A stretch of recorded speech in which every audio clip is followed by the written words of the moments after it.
তাৰ মানে সি গুণ্ডাই নহয় লম্পটো চোৱা তুমি নিজৰ ভৰি নিজে কোঠা মাৰি লৈছা হে তই আমাৰ ছোৱালীক নেক্সট টাইম হাত দিবি নাই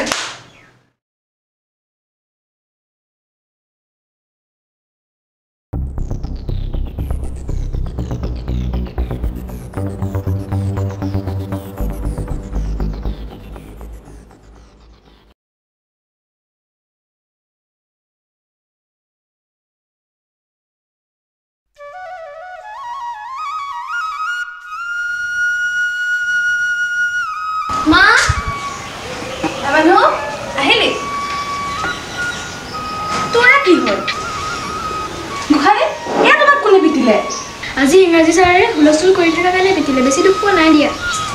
কথা ক'বলৈ আহিছ ভৰি চিন বহি আছে আৰু দুখ পোৱা নাই বুলি ক'ব আহিছ আৰু ক'ত দিলে কচোন ভৰিটা হাতত দে ঠিকে আছে হ'ব যা ভাতকেইটা খাই লাগে যাতে বোলতে আছে মোৰ ওচৰতে পিটে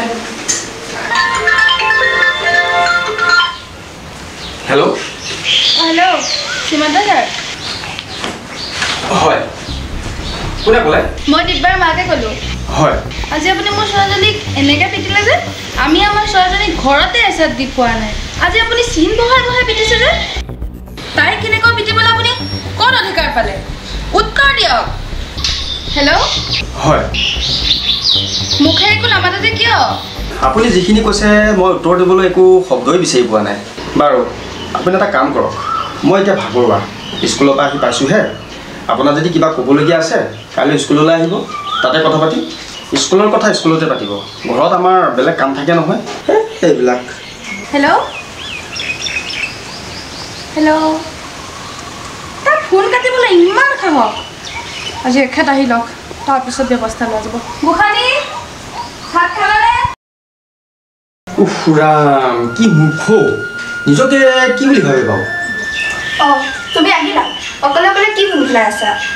নক'বা আৰু গাৰ্জেণ্টৰ কমপ্লেইন আগৰ যুগত আহি পাইছোঁহে মুখ হাত ধোৱাই নাই ফোন আহিলেই আকৌ কিবা জগাৰ লগালে চাগে মই সেইকাৰণে কওঁ যি হয় হওক শাসন কৰিব দৰকাৰ নাই নহয় তুমি একো নাজানাকৈ কথাবোৰ কিয় কৈ আছা বাৰু বাৰু হ'ব দিয়া মই একো নকওঁ ভাতকেইটা খাই লহি আহা তুমি খাই লোৱা মোক খাবলৈকে মন যোৱা নাই অলপ পিছত খাম দিয়া বাহিৰৰ পৰা আহোঁ এপাক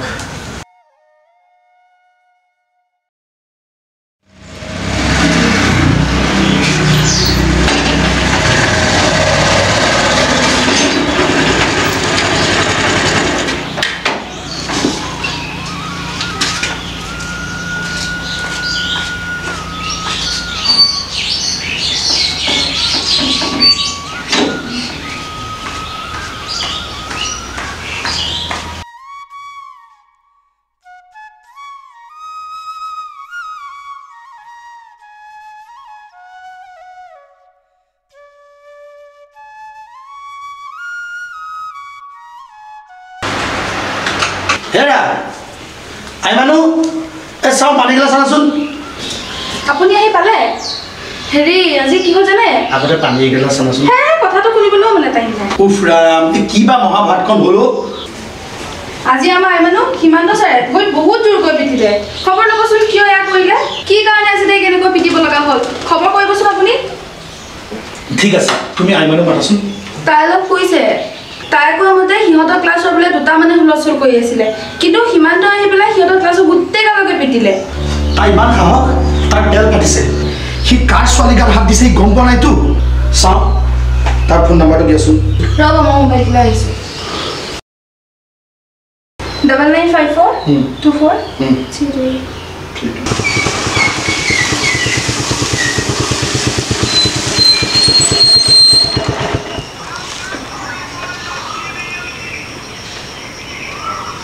হেল্ল' হয় কোনে কৈছিলোঁ মই দিব্যাৰ দেউতাকে কৈছোঁ কওকচোন তই আজি মোৰ ছোৱালীজনীক কিয় পিটিলি তাই কিমান কষ্ট পাইছে তই জাননে দাদা কথাটো হ'ল মানে আজি ক্লাছৰ পৰা আহোঁতে মই তোৰ পৰা কাৰণ বিচৰা নাই কথাটো হ'ল আজিলৈকে তাইক আমি এটা চাট দি পোৱা নাই তেনেস্থলত তই তাইৰ গাত হাত দিবলৈ সাহস পালি ক'ত আজি তাইক মই দুচাটমান দিলোঁ এতিয়া মই কি কৰিব লাগিব তাইৰ ওচৰত গৈ মই ক্ষমা খুজিব লাগিব নেকি নে কি কৰিব লাগিব প্ৰয়োজন হ'লে তই সেইটোৱে কৰিব লাগিব আমি প্ৰাইভেট স্কুলত ছোৱালীক পিটন খাবলৈ পঢ়োৱা নাই কি ফাল্টু কথা ক'বলৈ আহিছে ফোন ৰাখক হেল্ল' হেল্ল' চালা ফোনটো কাটি দিবলৈ তাৰ ইমান সাহস হ'ল তাৰ ইমান সাহস সি ফোন কাটি দিছে অতনি মোৰ ফোনো কি কাটি দিছে কি চাই লওঁ পাপা তুমি আহিলা অঁ আহিলোঁ চাওক তোমাৰ ভৰি ক'ত পিটিলে এই মই বেছি দুখ পোৱা নাই নহয় তোমালোকে ছাৰলৈ ফোন নকৰিবা দেই অ' পাপা তুমি ফোন কৰিলে ছাৰৰ মনত আঘাত পাব নহয় ছাৰে আমাক সদায় মৰম কৰে ছাৰ বহুত ভাল মানুহ মৰম কৰে মানে কি মৰম কৰেনো আমাতকৈ বেছি মৰম কৰেনে তোমালোকৰ নিচিনাকৈ মৰম কৰে পৰীক্ষাত ভাল নম্বৰ পালে মূৰত হাত ফুৰাই মৰম কৰে কেতিয়াবা কেতিয়াবা আকৌ আমাক হেণ্ডছেকো দিয়ে অঁ তাৰমানে সি গুণ্ডাই নহয় লম্পটো হেৰা এই চাহ একাপ আনাচোন মই লম্পটোৰ ব্যৱস্থা লৈ আছোঁ অ' পাপা তুমি ছাৰৰ লগত কাজিয়া নকৰিবা প্লিজ বৰা এক ভিতৰলৈ লৈ আছোঁ ব'লা আইমানু কিবা এটা খাই লৈ পঢ়িব লাগিব ব'লা ডাঙৰ কথা ভাত ল'ব নালাগে নহয়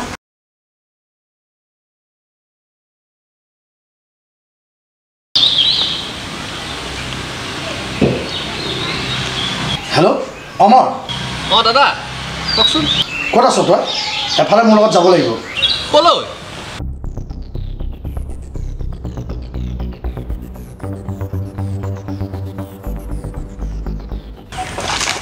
ঠিক আছে দাদা এই লম্পটটোক বাস্তগিৰি দেখাই দিম আজি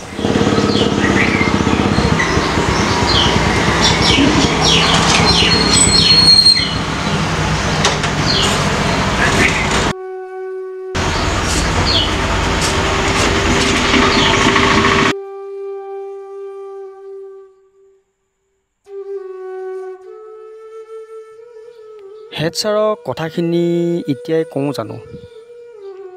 তেওঁ বা কি কামত ব্যস্ত হৈ আছে কৈয়ে দিওঁ আৰু পিছত যি হয় হ'ব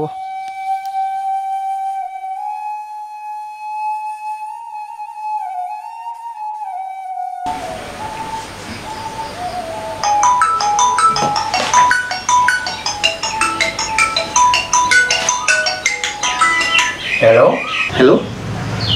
অঁ ছাৰ ব্যস্ত আছে নেকি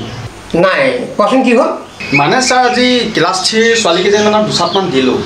কথাটো হ'ল আজিলৈকে তাইক আমি এটা চাট দি পোৱা নাই তেনেস্থলত তই তাইৰ গাত হাত দিবলৈ সাহস পালি ক'ত সেয়াই আৰু মই এতিয়া কি কৰিম ছাৰ চোৱা সীমান্ত মই তোমাক আগতেও বহুতবাৰ কৈছোঁ চোৱা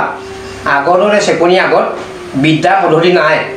আগৰ অভিভাৱক আৰু এতিয়া অভিভাৱক দিন ৰাতি পাৰ্থক্য বুজিছা মই তোমাক বাৰে বাৰে কৈ আহিছোঁ ল'ৰা ছোৱালীক শাসন কৰিবলৈ এৰা সিহঁতৰ যি হয় হওক তাতে আকৌ ৰাহুল গুণ্ডা ছোৱালী এই কেছটো তুমি নিজে সমাধান কৰা মোলৈ নেখেলিবা ছাৰ আপুনি কি কৈছে মই ঠিকেই কৈছোঁ চোৱা তুমি নিজৰ ভৰিত নিজে কোঠা মাৰি লৈছাহে আৰু এটা কথা অলপ আগত ৰাহুল শইকীয়াই মোলৈ ফোন কৰিছিল মই ভয়তে ফোনটো উঠোৱা নাছিলোঁ এতিয়া তুমি যি কৰা কৰা মোলৈ আৰু ফোন নামাৰিবা ছাৰ হ'ব দিয়া ৰাখা হেল্ল' ছাৰ মই এতিয়া কি ক'লোঁ অঁ তুমি টিউশ্যনত নগ'লা নেকি নাই দিয়া আজি নগ'লোঁ আৰু তুমি সেইবোৰ কথাকে ভাবি ভাবি কিয় মন বেয়া কৰি আছা বাদ দিয়া আৰু এটা কথা সদায় মনত ৰাখিবা যি গাৰ্জেনে সন্তানৰ আগত শিক্ষকক গালি পাৰে তেওঁলোকৰ সন্তান কেতিয়াও মানুহ হ'ব নোৱাৰে অঁ পঢ়া শুনা কৰি চাকৰি ল'ব পাৰে কিন্তু মানুহ হ'ব নোৱাৰে কেতিয়াও মই সেইটো বিচৰা নাইও নহয় না আমাৰ দৃষ্টিত সকলো ছাত্ৰ ছাত্ৰী সমান আৰু মৰমৰ কিন্তু অভিভাৱকৰ কিছুমান কথাই মনত বৰ কষ্ট দিও নহয় না সিহঁতৰ হাত ভৰি দিয়া ছাত্ৰৰ চিনবোৰ কাইলৈ পঢ়িলে নাইকিয়া হৈ যাব কিন্তু গাৰ্জেণ্টৰ সেই টান কথাবোৰে আমাৰ বুকুত সদায় কষ্ট দি থাকিও মই ৰিজাইন দিম বুজিছা এই 4-5 হাজাৰ টকাৰ কাৰণে গাৰ্জেণ্টৰ মই এই গালি শপনিবিলাক শুনি থাকিব নোৱাৰোঁ আৰু বাৰু কথাখিনি হওঁতে হয় কিন্তু প্ৰথমে তুমি কিবা এটা কাম বিচাৰি লোৱা আৰু সিদ্ধান্তবোৰ লোৱাৰ আগতে কথাবোৰ অলপ দৰকৈ ভাবি চাবা তুমি বহা মই আইমাৰী মাহঁতৰ ঘৰৰ পৰা আহোঁ তেখেতৰ অলপ গাটো বেয়া বুলি শুনিছিলোঁ খবৰ এটা লৈ আহোঁগৈ তুমি চাহ তাহ খাবা নেকি নাই নাখাওঁ দিয়া তেনেহ'লে তুমি অকণ জিৰণি লোৱাগৈ মই তেওঁলোকৰ ঘৰৰ পৰাই আহোঁগৈ সোনকালে আহিবা কিন্তু যোৱা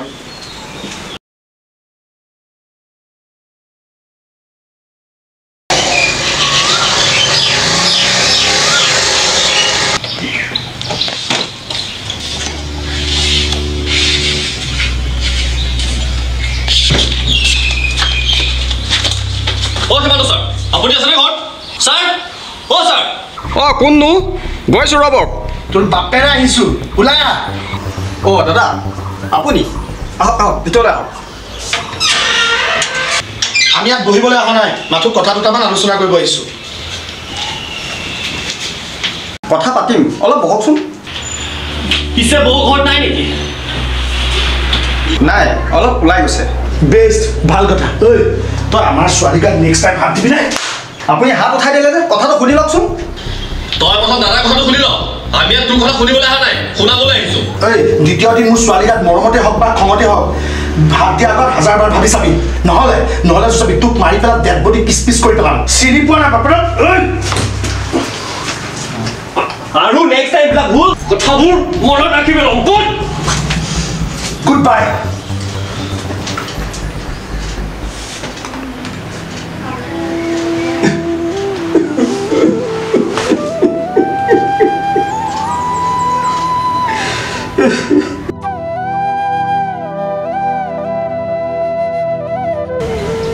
অৰা কি ভাবি আছা কি হ'ল তুমি একো নোপোৱা কিয় আকৌ ফোন আহিছিল নেকি অঁ আহিছিল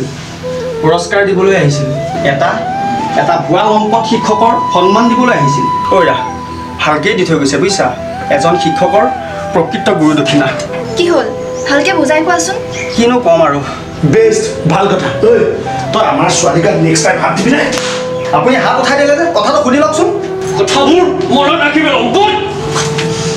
গুড বাই তুমি হেড ছাৰক কথাটো ক'লানে নাই কোন হেড ছাৰ আজিৰ পৰা কোনো মোৰ হেড ছাৰ নাই আজিৰ পৰা মই কোনো হেড ছাৰক চিনি নাপাওঁ হ'ব দিয়া তুমি কাইলৈ পৰা স্কুল যাব নালাগে যি ঠাইত সন্মান নাই সেই ঠাইলৈ যোৱাৰ দৰকাৰ নাই যাম কালিলৈ শেষবাৰৰ বাবেই যাম মৰমৰ স্কুলখন আৰু ষ্টুডেণ্টখিনি শেষবাৰৰ বাবে মই চাই আহিমগৈ হে ভগৱান থেংক ইউ তুমি মোক উচিত সন্মান দিয়াৰ বাবে